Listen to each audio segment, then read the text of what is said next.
అల్లూరి జిల్లా పాడేరులో దట్టమైన పొగమంచు కమ్మేసింది. తెల్లవారుజాము నుంచి 10 గంటల వరకు ఎదుట వ్యక్తులు కనిపించని విధంగా మంచు కురిసింది.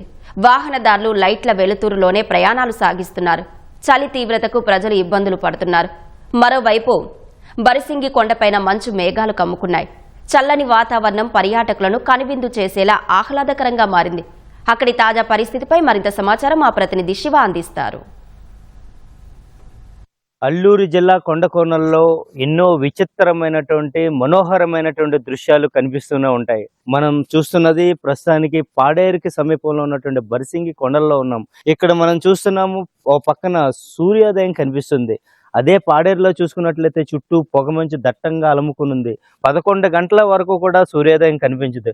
పొగమంచు దట్టంగా వ్యాపించి కింద ఉన్నటువంటి పక్కన ఉన్నటువంటి కొండలు కానీ లోయలు కానీ ఏమీ కనబడటం లేదు. ఇలాంటి దృశ్యాలన్నీ కూడా అల్లూరి సీతారామరాజు జిల్లా కొండకోనల్లో ఎన్నో నిక్షిప్తమై ఉన్నాయి. అల్లూరి సీతారామరాజు జిల్లా పాడేరు నుంచి శివ, ఈటీవీ న్యూస్.